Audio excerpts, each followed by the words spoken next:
जयतु संस्कृतम। नमो नमः बच्चों, मैं डॉक्टर शशि सिंह आप सभी का अपने यूट्यूब चैनल संस्कृत ज्ञानोदय में स्वागत करती हूँ। बीच में स्वास्थ्य ठीक नहीं चल रहा है, मौसम इस समय ख़राब चल रहा है, वायरल फीवर वगैरह आ रहे हैं, जिसकी वजह से वीडियो बनाने में हमको विलम्ब हो रहा है। उसके लिए मैं आप लोगों से क्षमा चाहूँगी।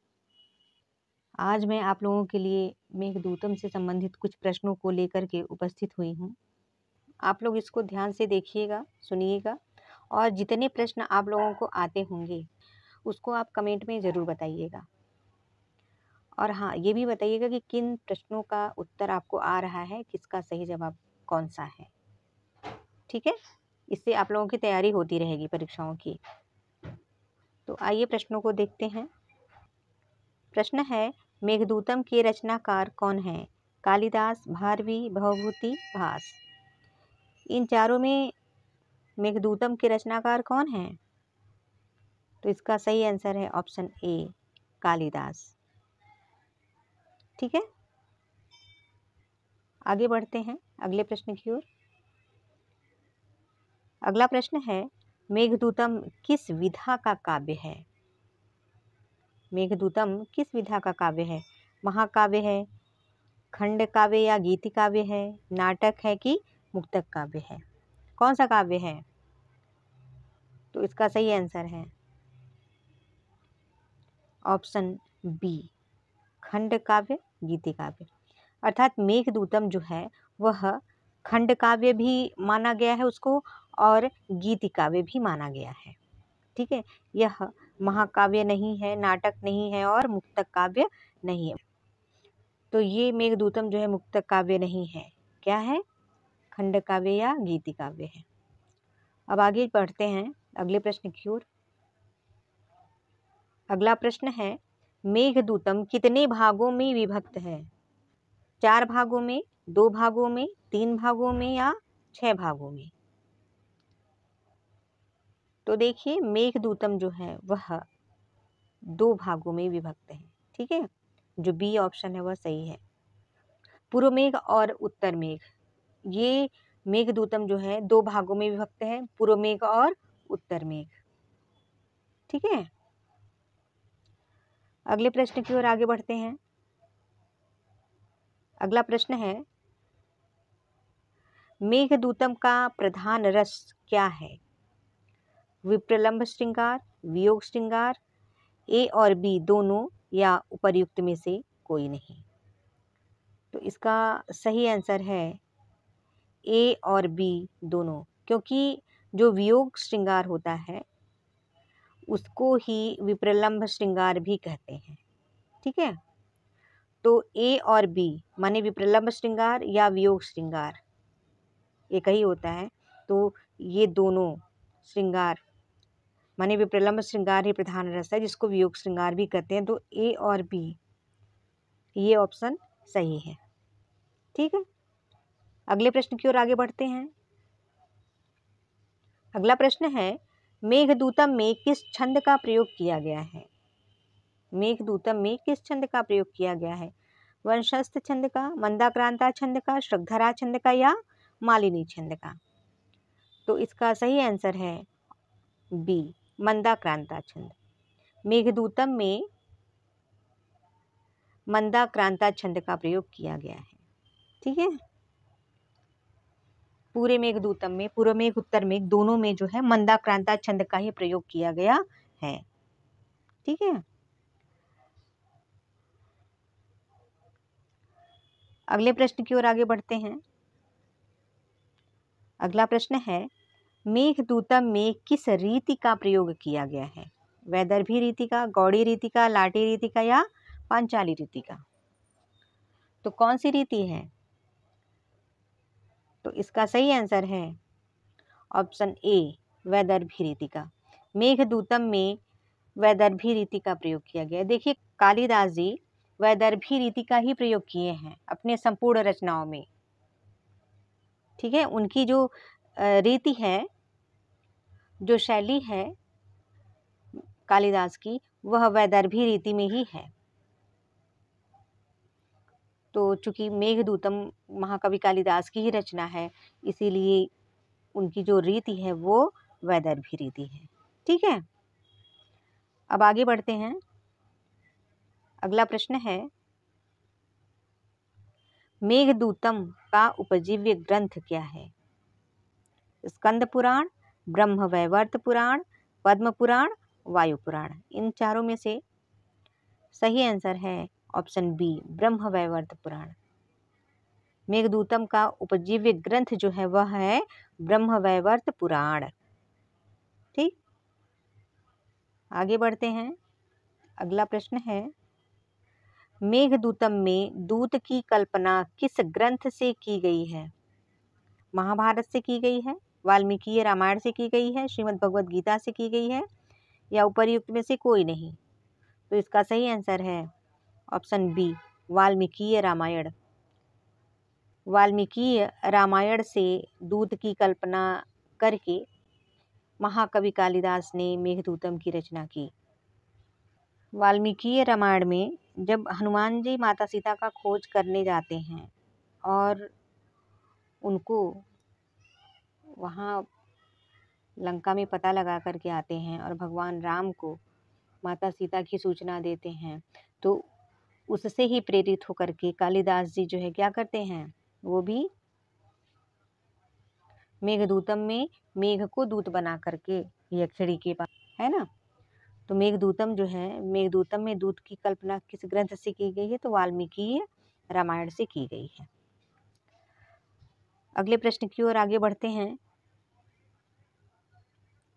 अगला प्रश्न है, मेघदूतम का नायक कौन है? कुबेर हैं कि यक्ष हैं कि मेघ हैं कि उपर्युक्त में से कोई नहीं? ठीक है, देखिए जो यक्ष हैं, यक्ष का नाम ही हेममाली है। तो मेघदूतम का नायक कौन है? सही आंसर क्या है इसका? इसका सही आंसर है ऑप्शन बी, यक्ष। जो यक्ष है वही मेघदूतम का नायक है, जो जिसका नाम है हेममाली। जो यक्ष है उसका नाम है हेममाली, और यही हेममाली जो है मेघदूतम का क्या है? नायक है। अगले प्रश्न की ओर आगे बढ़ते हैं। अगला प्रश्न देखिए। अगला प्रश्न है, मेघदूतम की नायिका कौन है? अभी तो नायक की बात थी, अब नायिका भी जान लीजिए भाई। कौन है नायिका? कुबेर की पत्नी है, या यक्षिणी है, या उपर्युक्त दोनों हैं, या उपर्युक्त में से कोई नहीं है? तो देखिए, कुबेर की जो पत्नी है, कुबेर की पत्नी का जिक्र ही नहीं हुआ है मेघदूतम में, तो ये हो नहीं सकती। ठीक है, और जो यक्षिणी है विशालाक्षी, ये यक्ष की पत्नी है। जो यक्ष निष्कासित हुआ है 1 वर्ष के लिए, जो यक्ष शाप ग्रसित है, माने जिसको कुबेर ने श्राप दिया है, सी यक्ष की पत्नी ये विशालाक्षी है। ठीक है, तो इसकी नायिका कौन हुई? यक्षिणी। ठीक है, जो विशालाक्षी है यक्षिणी, वही मेघदूतम की नायिका है, यक्ष की पत्नी। ठीक है, अगले प्रश्न की ओर बढ़ते हैं। अगला प्रश्न देखिए, कालिदास के मंदाक्रांता छंद की प्रशंसा किसने की है? बाणभट्ट ने की है, क्षेमेंद्र ने की है, दंडी ने की है, या सुबंधु ने की है? तो इसका सही आंसर है क्या?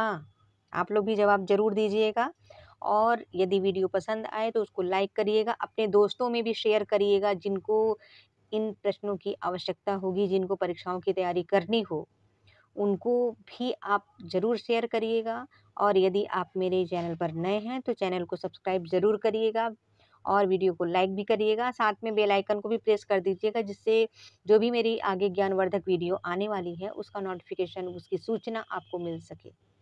ठीक है, तो इसका सही आंसर क्या है? Option B, Kshemendra. क्षेमेंद्र ने कालिदास के मंदाक्रांता छंद की प्रशंसा की है। ठीक है, अगले प्रश्न की ओर बढ़ते हैं। अगला प्रश्न है, मेघदूतम के प्रमुख पात्र हैं। मेघदूतम के प्रमुख पात्र कौन कौन हैं? यक्ष यक्षिणी, मेघ, कुबेर। ए और बी दोनों, उपर्युक्त में से कोई नहीं। देखिए, ए और बी जो है, ए में यक्ष यक्षिणी, बी में मेघ और कुबेर हैं। सी में ए और बी ये दोनों। तो इसका सही आंसर क्या होगा? ऑप्शन सी, ए और बी दोनों। ठीक है। अर्थात यक्ष, यक्षिणी, मेघ और कुबेर ये जो चार हैं, ये चार मेघदूतम के प्रमुख पात्र हैं। अगला प्रश्न देखते हैं। अगला प्रश्न है, यक्षों के अधिपति कौन है? यक्ष, कुबेर, मेघ, उपर्युक्त में से कोई नहीं। यक्षों के अधिपति, यक्षों के जो राजा हैं वो कौन है? अधिपति माने स्वामी, राजा। यक्षों के अधिपति कौन है? यक्ष हैं, कुबेर हैं, मेघ हैं, उपर्युक्त में से कोई नहीं। तो इसका सही आंसर क्या है? इसका सही आंसर बताइएगा जरूर आप लोग। इसका सही आंसर है कुबेर। कुबेर जो है वो यक्षों के स्वामी हैं, यक्षों के राजा हैं। ठीक है। अगले प्रश्नों की ओर बढ़ते हैं। अगला प्रश्न है, कुबेर ने यक्ष को शाप क्यों दिया? जो यक्षों के राजा हैं, यक्षों के स्वामी हैं, जो यक्षों के अधिपति हैं कुबेर, वो यक्ष को शाप क्यों दिए? चोरी करने के कारण, अपने कार्य में प्रमाद करने के कारण, देशद्रोह करने के कारण, या उपर्युक्त में से कोई नहीं। ठीक है। चोरी करने के कारण, अपने कार्य में प्रमाद करने के कारण, देशद्रोह करने के कारण, उपर्युक्त में से कोई नहीं। तो चोरी करने के कारण तो कुबेर यक्ष को शाप दिए नहीं थे। देशद्रोह के कारण वो देशद्रोह भी नहीं किए थे। ठीक है। यक्ष जो है देशद्रोह भी नहीं किए थे। तो क्या किए थे? अपने कार्य में प्रमाद किए थे। ठीक है। पत्नी से उन्हें अत्यंत ही प्रेम था। पत्नी के प्रति उनके मन में अत्यंत ही अधिक आसक्ति थी, जिसके कारण वे कुबेर के कार्य में प्रमाद किए, अपने कार्यों में प्रमाद किए, आलस्य किए, देर किए, जिसके कारण कुबेर ने यक्ष को 1 वर्ष अपनी पत्नी से दूर रहने के लिए क्या किए? शाप दे दिए। ठीक है। तो कुबेर ने यक्ष को शाप क्यों दिया? तो अपने कार्य में प्रमाद करने के कारण। अब आगे बढ़ते हैं अगले प्रश्न की ओर। अगला प्रश्न है, कुबेर ने यक्ष को कितने वर्ष तक अपनी पत्नी से वियुक्त रहने का शाप दिया? 1 वर्ष तक, 2 वर्ष तक, 3 वर्ष तक, 4 वर्ष तक। तो इसका सही आंसर है ऑप्शन ए, 1 वर्ष तक। कुबेर ने यक्ष को 1 वर्ष तक के लिए अपनी पत्नी से वियुक्त रहने का शाप दिया। ठीक है। तो सही आंसर है ऑप्शन ए, 1 वर्ष तक। तो उम्मीद है ये वीडियो पसंद आई होगी। यदि वीडियो पसंद आए तो वीडियो को लाइक जरूर करें और चैनल को सब्सक्राइब करें। साथ में बेल आइकन को भी प्रेस कर दें, जिससे ज्ञानवर्धक वीडियो जो भी हो आप लोगों को उसका नोटिफिकेशन मिलता रहे। और हाँ, लास्ट में मैं ये ज़रूर कहना चाहूँगी कि जितने भी प्रश्न आप लोगों के सही होंगे वो आप लोग हमें कमेंट करके ज़रूर बताइएगा, जिससे हमें पता चलता रहे कि आप लोगों की तैयारी कितनी अच्छे से हो रही है। ठीक है।